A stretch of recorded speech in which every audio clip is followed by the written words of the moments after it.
In today's video, we delve into a chilling true crime story marked by passion, betrayal, and a deadly obsession that spiraled out of control. What began as a marriage built on hope and heartfelt promises slowly unraveled as hidden secrets and carefully concealed lies came to the surface. Then, at precisely 7:15 p.m., the illusion shattered completely when two women were discovered lying lifeless on a kitchen floor. The man who loved them both was suddenly confronted with a horrific reality. One far darker and more devastating than anything he could have ever imagined. Mark Herardo first laid eyes on Jennifer Cox during the summer of 1986. At the time, he was an 18-year-old working behind the counter at a Taco Bell in Fort Wayne, Indiana, while Jennifer was just 16. There was something about her confidence and independence that captivated him, instantly drawing him in like a moth to a flame. Although Mark wanted to approach her, his shyness held him back, and he let the moment slip away. A decision that would linger in his mind for years. 4 years later, fate brought them together again. And this time, Mark found the courage he'd lacked before. Determined not to repeat the past, he finally asked Jennifer out on a date, unknowingly setting in motion a chain of events that would change both of their lives forever. This time around, Mark seemed to be the complete opposite of Jennifer in both personality and temperament. She was fearless, outspoken, and strikingly beautiful. A woman who lived by her own rules and refused to be constrained by anyone else's expectations. Melissa Murphy, a close childhood friend, later recalled how genuinely joyful Jennifer, often called JR by those closest to her, became whenever she spoke about Mark. Her excitement was unmistakable.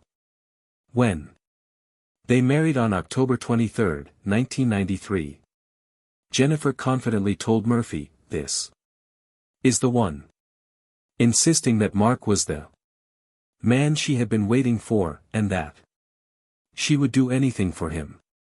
The couple soon settled into married life and welcomed a child together, believing they were building something lasting. At the time of their wedding, Mark was 25 years old and Jennifer was 23.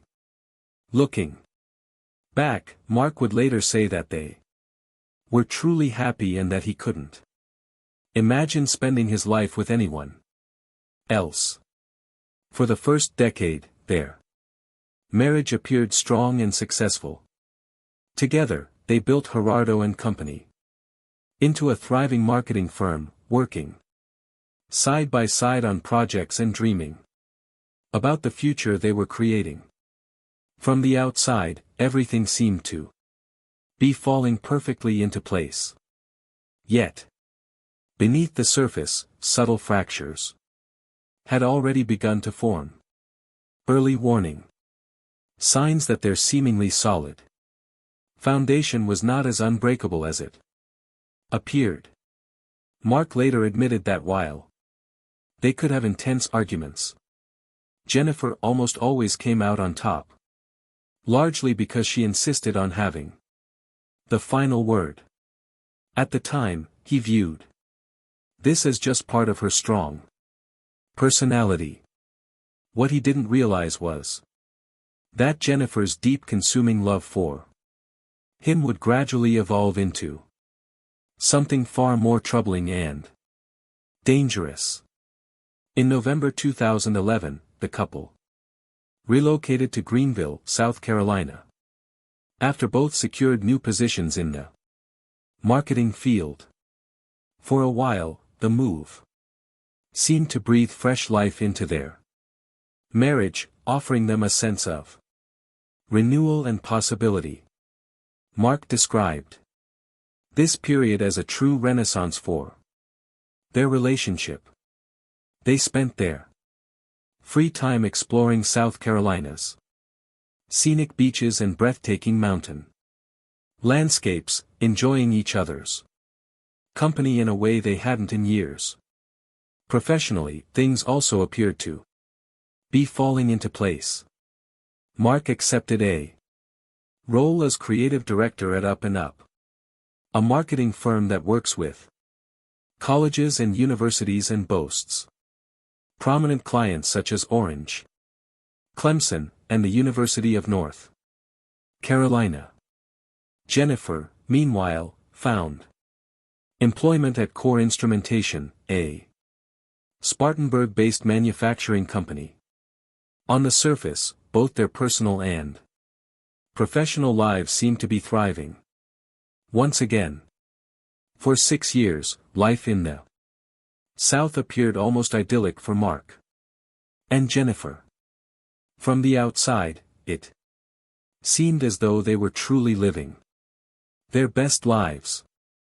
They purchased a beautiful home, took romantic trips together, and enjoyed the kind of experiences many couples only dream about. Photographs from that period show them strolling hand in hand along sandy beaches, smiling warmly beside their dog. Everything about those images suggested stability, happiness, and control.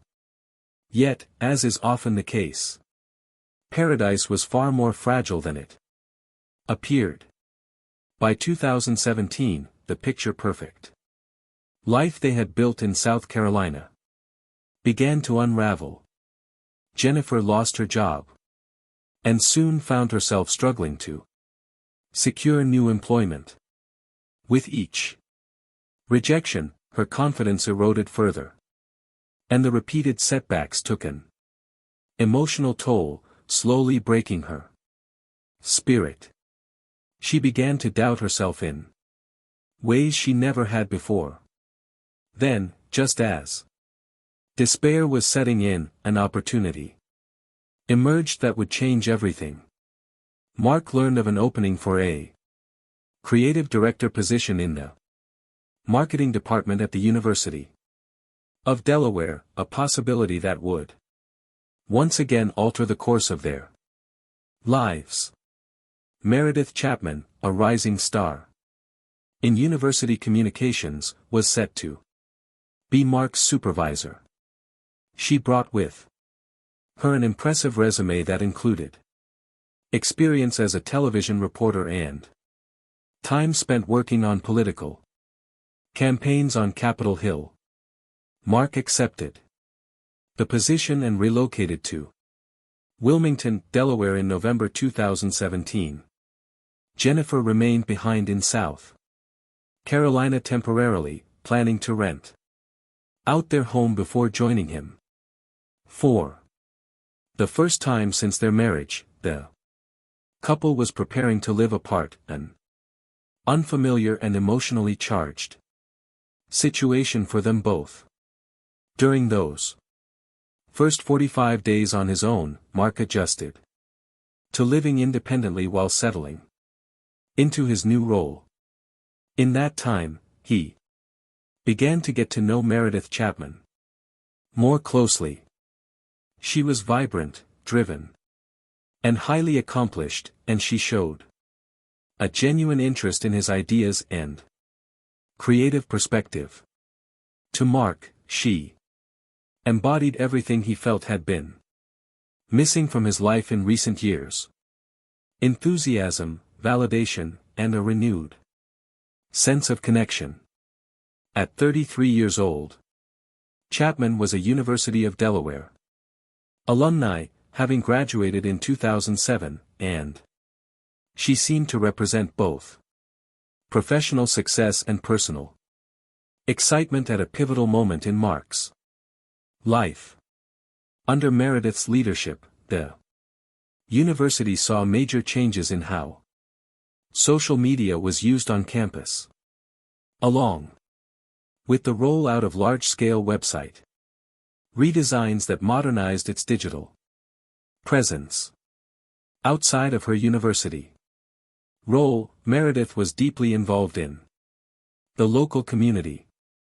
She taught cheerleading at Newark High School, served on the board of the Newark Senior Center, and even ran for Delaware State Senate in 2016, further cementing her reputation as ambitious and civic-minded.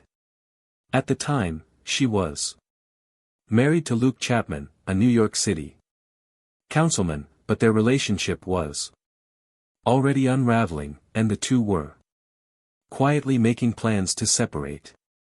One day, Meredith invited Mark to go out with her, a casual decision that seemed harmless at first. She was easy to talk to, and the conversation flowed naturally. Before the evening ended, Mark found himself opening up in ways he hadn't expected. He spoke candidly about the devastating loss of his parents and brother, sharing grief he had carried for years. He also talked about his marriage honestly but without painting it as entirely unhappy. What began as a simple friendly exchange between co-workers slowly crossed an invisible line.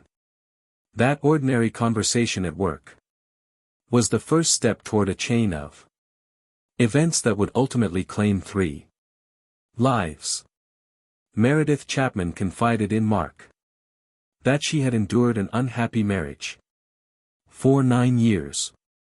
A revelation that deepened the emotional connection forming between them. Mark found himself drawn to her in a way he hadn't experienced in a long time.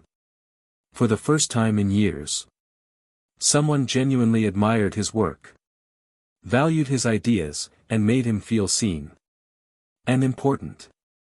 In an interview with ABC 2020, Mark later admitted, "I fell in love with my new younger boss. It was wonderful to be with her." A confession that laid bare just how powerful those feelings had become. Looking back, Mark said he didn't fully grasp the depth of his emotions until the two shared a dinner together. One that felt far more like a date than a professional meeting. During that evening, Mark told Chapman that because he still cared deeply about his wife, whatever was happening between them shouldn't continue. Yet he soon realized he was unable to let go of the intense feelings he had developed for Chapman.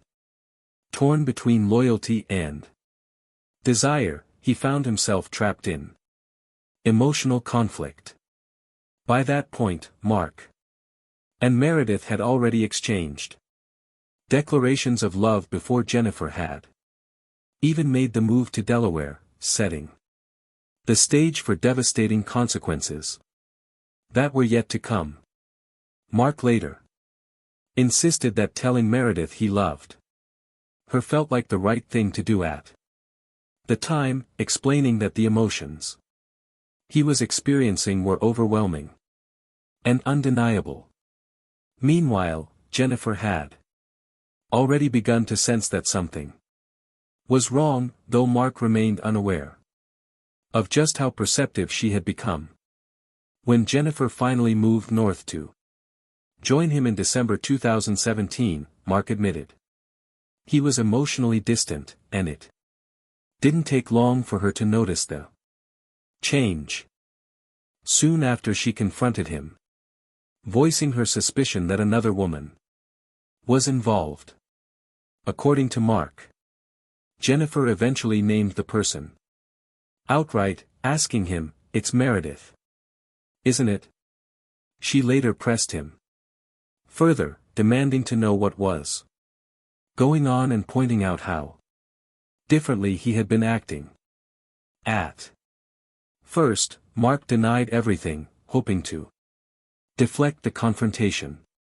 But Jennifer's instincts were strong, and she began paying close attention to his behavior in ways that would later prove deeply unsettling. Mark was baffled by how much she seemed to know about his interactions with Meredith. By February 2018, Jennifer's suspicions had grown so intense that she posted on the neighborhood app next door asking for recommendations for divorce lawyers, an unmistakable sign that their marriage was rapidly unraveling. She said, "I just moved to Delaware in December for my husband's new job, and now he's telling me he wants a divorce."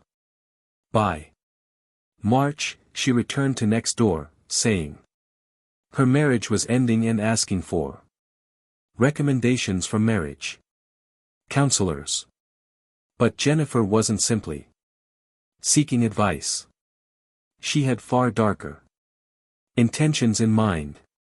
On Valentine's Day 2018, while others across the country celebrated with gifts and gestures of love, Mark finally confessed his affair to his wife. What was supposed to be a day of romance instead marked the beginning of the end. Jennifer also revealed a shocking secret. She had hired a company to access his phone so she could read his texts, view his photos, and listen to his calls with Chapman. They had both betrayed each other, but Jennifer's betrayal was far more extreme than Mark had ever imagined. Despite everything, Mark and Jennifer agreed to attend marriage counseling. However, as Mark was putting on his jacket before their second session, he felt something unusual inside the lining. At first, he assumed it was part of an anti-theft tag. But when he cut it open, he discovered it was actually a recording device. The device was actively recording at that very moment, indicated by a blinking light. When Mark confronted Jennifer, she admitted she wanted to know how serious he and Meredith were about being together. She believed the two of them had a plan and was determined to uncover what that plan was. By then, the marriage was effectively over. Yet Jennifer continued to monitor their lives closely. Mark was deeply shaken when he uncovered what Jennifer had done next. Just days after he admitted to the affair, she opened a new bank account and obtained several secret credit cards. Using those cards, she purchased equipment for an elaborate surveillance operation that went far beyond anything Mark could have imagined. While reviewing their credit card statements, Mark discovered charges for a lockpicking kit he believed she used to access his office, computer hacking software, DNA testing for his clothing, and an advanced GPS tracking system installed on both his car and Chapman's. Jennifer had also planted multiple recording devices in Mark's clothing and regularly swapped them out. Mark later found files containing hundreds of hours of audio recordings his wife had secretly captured. She had even transcribed the recordings into 12 separate notebooks. In addition, he uncovered more than 400 screenshots of private Snapchat conversations between himself and Chapman. The most likely time she got into my phone was in the middle of the night. Mark said, "I was asleep on the couch when she placed my Thumb on the reader, Mark said.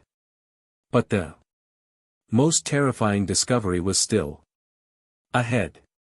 Mark learned that Jennifer had purchased a gun nearly 5 weeks before. She intended to use it, and he also found the gun's box.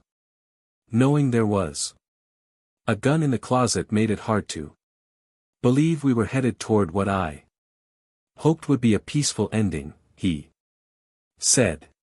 The woman Mark had been married to for almost 25 years had been planning something unthinkable. Receipts showed that Jennifer had visited a shooting range 3 times before the killings. Her final visit took place just hours before she murdered Meredith and then took her own life. Mark believes he even spoke to Jennifer while she was at the range, recalling that she told him she was wrapping up work and heading home to do her taxes. On the day Jennifer first went to the shooting range, Mark later said it was unsettling to hear her sound so calm and normal while standing in a gun store.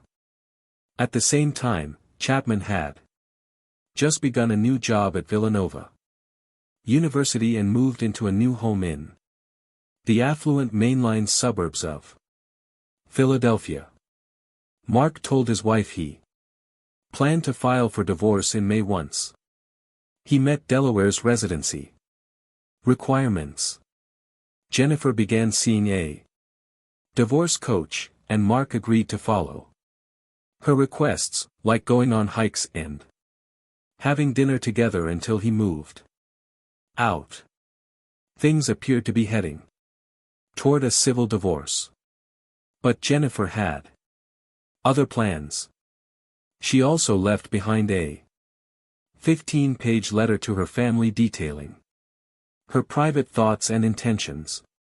The letter revealed that Jennifer had borderline personality disorder and explained that she would have killed Mark if he had witnessed the crime. The stage was set for a tragedy that would shatter 2 families forever. On April 23, 2018, Mark was supposed to meet his wife for dinner to discuss divorce arrangements. It seemed like a routine step toward ending their marriage amicably, but Jennifer had other plans. She first texted him that she would be late and then that she wouldn't be coming at all. She sent additional messages, including one with a photo of trash containing a condom, which made Mark think she had been going through Chapman's garbage outside her house. Finally, she sent 3 texts that read, "You ruined my life. I hope you never get happy. Thank you and good luck." Meanwhile, Jennifer was executing her carefully planned actions in Rainier Township, Pennsylvania, far from where Mark was. Police reported that Jennifer wore a hat to conceal her identity and took a train from Delaware to Radnor. A receipt from a nearby gas station showed she had been in the area since at least 2:40 p.m. on April 13 when she rented a black Cadillac XTS. She broke into Chapman's home and cleaned up broken glass to cover her tracks. Latex gloves, earplugs, binoculars, and ammunition were later discovered in the rented Cadillac by authorities. On April 21, a neighbor saw a woman using binoculars to watch Chapman's house, but didn't call the police, thinking it was strange but harmless. As evening fell, Meredith Chapman was driving home from her new job at Villanova University, unaware that she would be killed when she arrived around 7 p.m. and found Jennifer already dead. Police reported that Jennifer shot Chapman once before taking her own life. Mark became alarmed. When Chapman didn't respond to his texts, and after receiving no reply, he rushed to her house, fearing a confrontation between his wife and Chapman. But when he arrived, he found Chapman lying face down on the kitchen floor, a pool of blood around her head. Nearby, he saw Jennifer's body on the floor as well. Overcome with shock, Mark screamed and ran to his wife, saying, "Baby, what have you done?" Timothy, one of Chapman's neighbors, was present and urged him to call 911. Mark was among the first people the police reached at the scene in the main line, a wealthy, quiet suburb. As the main suspect, he was transported to the police station in an ambulance because he appeared to be hyperventilating. However, after questioning Mark and discovering the gun used in the killings beneath Jennifer's body, police determined that she had broken into Chapman's home, killed her, and then taken her own life. "It's not a love triangle," said police Superintendent William Carlo Raw. "There was a married man having an affair with another woman. The wife knew about it, and the attempt was carefully planned. Jennifer had broken into the house while remaining alert and shot Chapman as soon as she entered, then turned the gun on herself. The nightmare was over, but the pain lingered. In the days following the tragedy, Jennifer's full plan came to light. Mark discovered that she had purchased lock-picking kits, surveillance equipment, DNA testing kits, and GPS tracking systems using credit cards he had never touched. She had also informed the university about Mark and Meredith's relationship, leading to both of them being fired. The community was left in shock. In a statement, Chapman's family described her as a shining example to anyone who had the chance to know her. She deeply loved her family, was a devoted friend, and was among the smartest and most talented in her field. In 2016, Delaware Senator Dave Sokola, who ran against Chapman, said, "I've always respected my opponents, and Meredith was certainly no exception. She was intelligent, hardworking, and genuinely wanted to help people in her community. It's tragic that her light was extinguished so soon. She was destined for great things." Jacqueline, a former student, recalled that Chapman always encouraged her students to follow their dreams and support others along the way. Even as she pursued her own, she was full of energy, drive, and compassion. But what about Mark? How does someone recover from such unimaginable trauma? About a year after the shootings, Mark left the Philadelphia area unable to remain in a place filled with painful memories. He moved to Carlsbad, California, and now serves as the founder and CEO of Intrepid Brand Consulting in Los Angeles. In 2019, Mark told ABC 2020, "I broke her heart. I wish I hadn't hurt her because I loved her. I still love her. I wish I could take it back." He has since written a book titled Irreparable: 3 Lives, 2 Deaths. One story that has to be told. He hopes that sharing his story will help others who are facing similar challenges. He now lives in a modest home near the California coast and takes daily walks along the beach. He hopes that sharing his story or the full version will bring him some peace.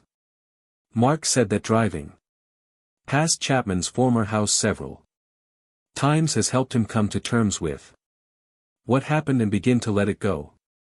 Yet questions remain. Could this tragedy have been prevented? What warning signs were missed?